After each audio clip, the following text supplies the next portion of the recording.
So welcome to your reading. First of all, I feel like you definitely have a lot of love and emotions for someone, and this person is stirring up a lot of affection within you. Like you really care about this person. And I feel like for some of you, it's to the extent where even if you can't be with them, you will care about them no matter what. So it's like a very deep soul connection that you have with another person where you want them to succeed, you want them to be okay, you want them to be happy even if it's not with you. And so you help out this person possibly behind the scenes. I'm getting like you falling in love with someone who you consider a friend, and behind the scenes you do a lot of things like for them. You could offer them advice. I feel like they're coming to you for advice because you have a very balanced way in which you see the world. So they kind of come to you. They're like, I'm planning to do this. What do you think? What are some of the potential pitfalls? And I feel almost like a sense of like liking somebody who you consider a best friend, where you just want them to be happy and you want them to, you want them to be yours, but if they're not going to be with you, you just want them to be happy. So I do feel this immense sense of unconditional love that you have for another person. It shows up here as your energy, the Ace of Cups, okay?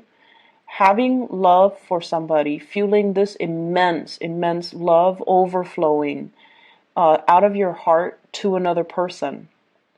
And I feel almost like there is something here in the spread that's telling me something's not getting off the ground.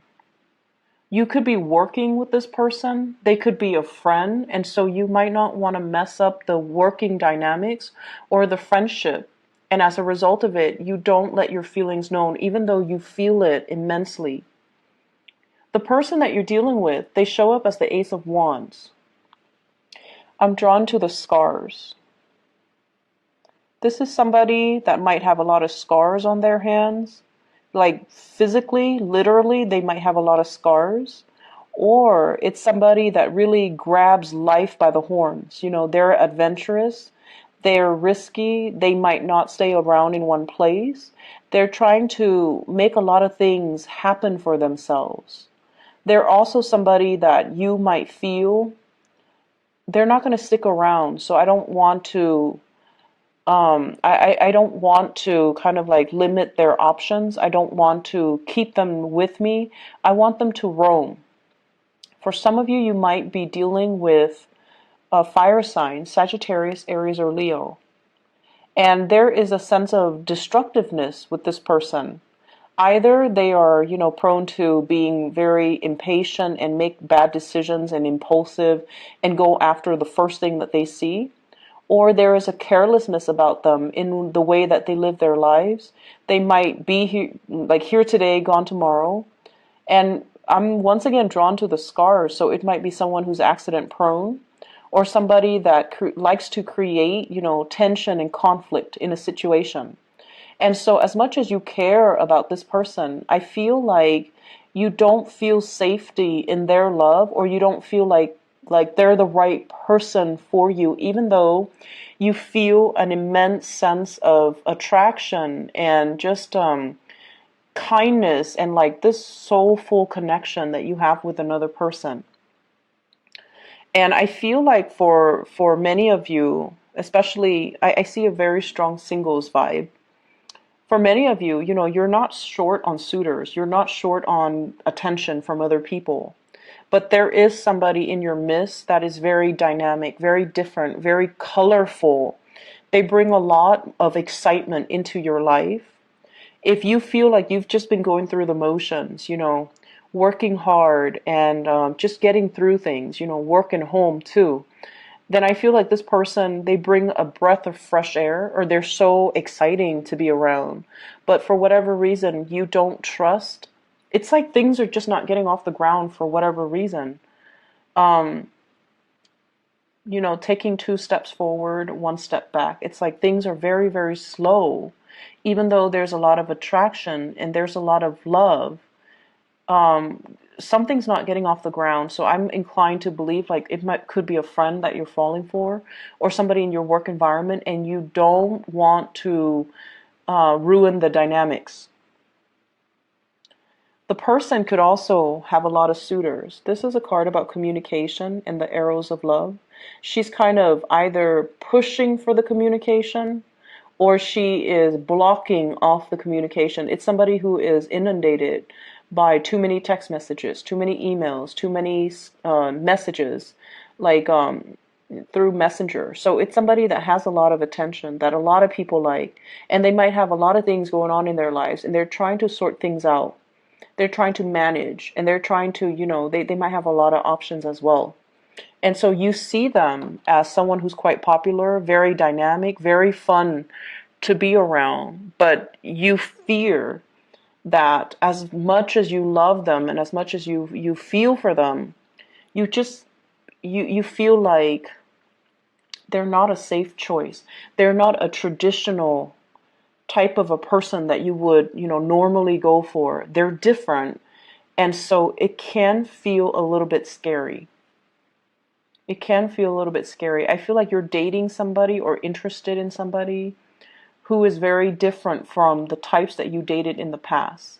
So I feel like some of you, if you've been dating, for example, investment bankers, you're now drawn to, like a football coach. So it's like something very unconventional, and it's thrilling and exciting. It's somebody with a really good, like they have a lot of life experience under their belt, and it's somebody that has traveled a lot.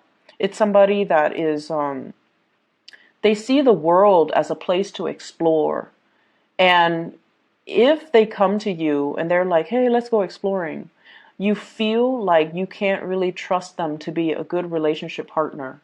Just because they're more adventurous, more daring, more of an adrenaline junkie, you feel like you can't really trust them as a relationship partner. But I feel like your assessment might not be accurate. They might be, into the adrenaline rush, but that doesn't mean they're going to carry that into their relationship and say like, oh, I'm not monogamous, because one person's not enough for me. I don't feel that way. So I feel like, what they do to find the thrill in other areas of their life doesn't really translate over into their love arena. So I feel like you might need to, really look at this person and how their patterns in relationships and how they live their lives. But I feel like they're very honest and very truthful. But I feel like something's not really getting off the ground because you fear the connection. I feel like for others of you, there's another relationship partner as well.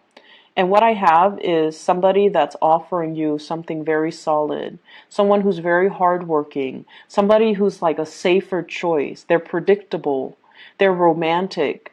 They're also like, they don't leave when the going gets rough. And they're somebody that stays around. They don't really like to experiment. They like the tried and true. And they're like a creature of habit.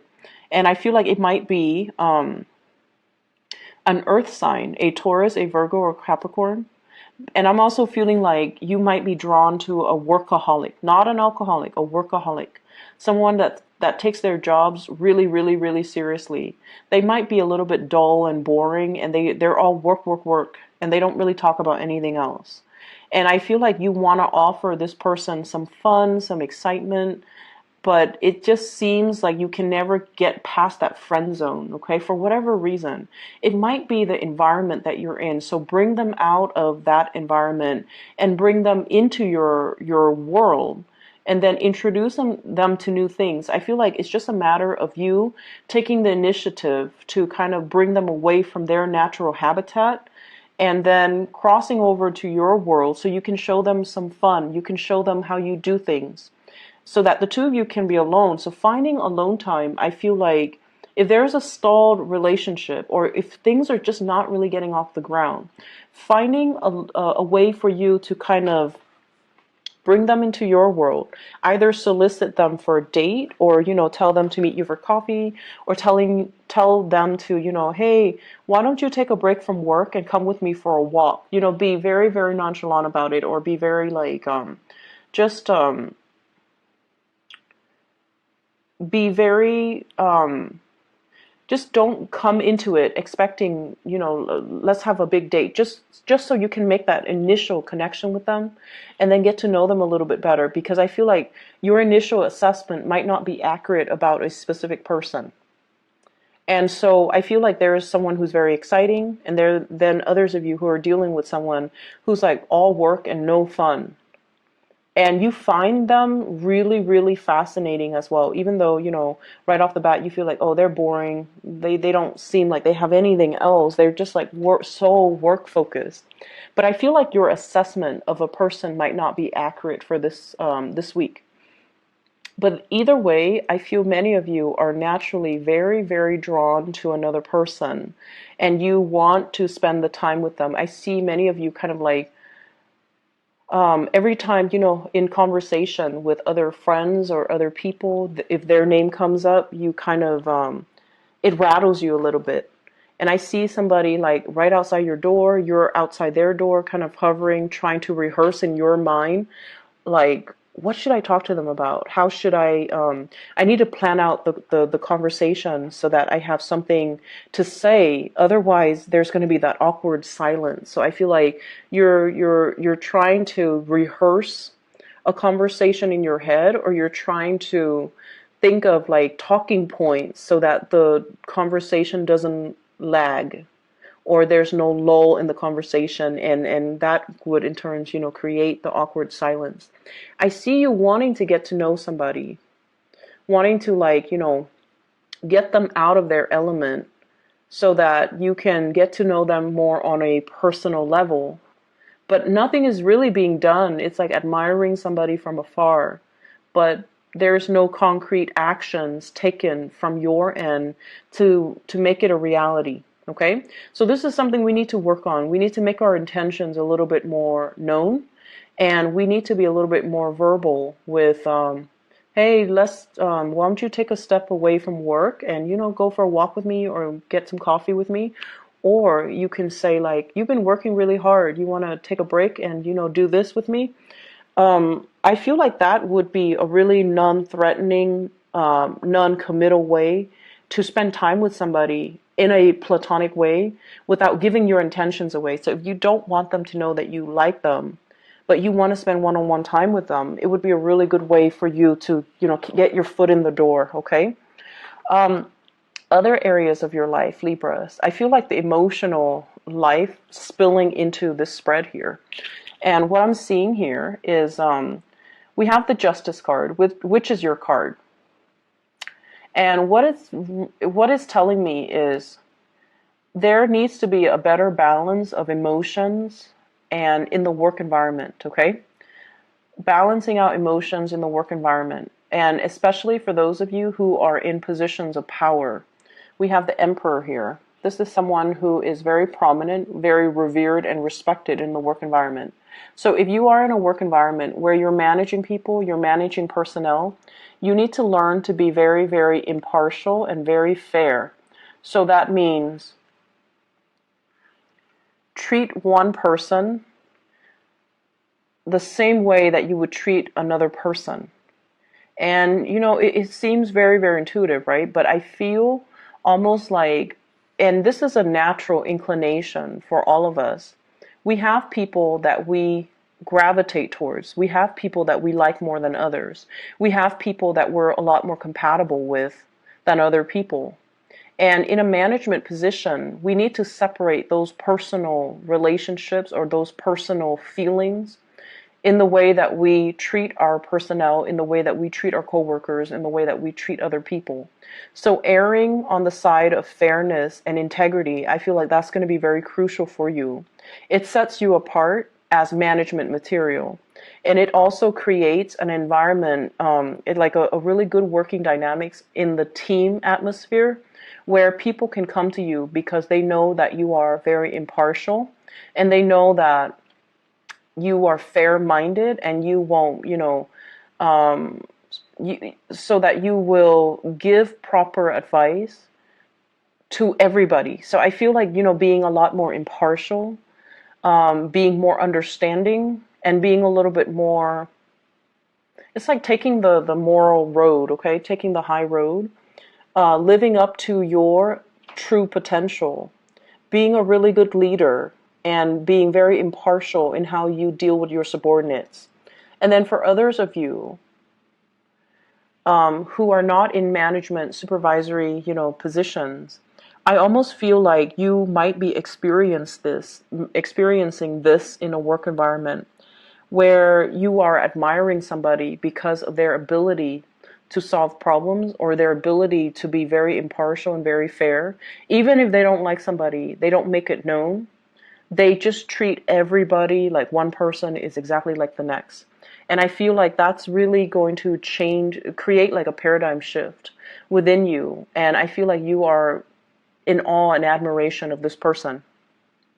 I see some of you as well, thinking about possibly shifting into a new work environment or having to travel a lot for work.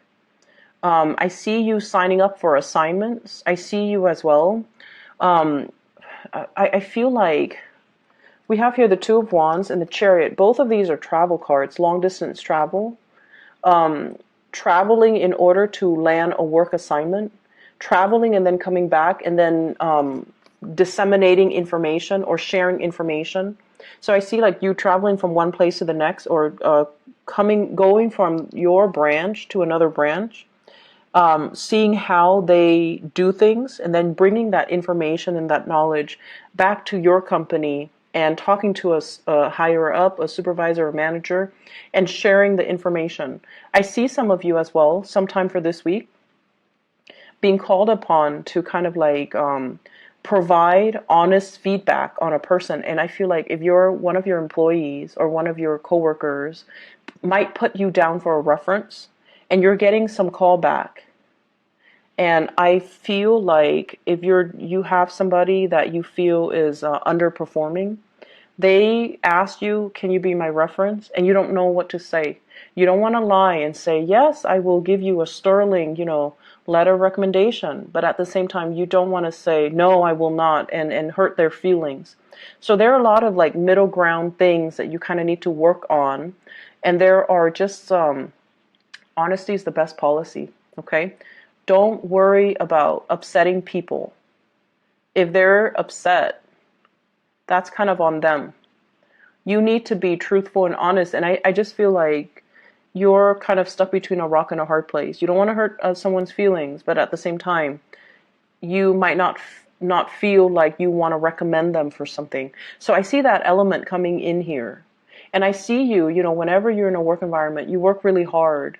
You go above and beyond to make sure that you know the ins and outs of how to do your job. And I feel like you're very thorough when you do your job. And so when people are not as adept as you when it comes to fulfilling their job responsibilities to the best of their capabilities, I feel like you don't really have the patience to deal with them. So be careful about that too. And I mentioned this for Virgo, but I feel like the energy is also coming in here. Honesty is the best policy. Err on the side of, neutrality, but at the same time, you are someone that people look up to. So make sure you set a good example, okay? I'm going to leave it at that. I hope the reading is helpful for you guys, Libra. Happy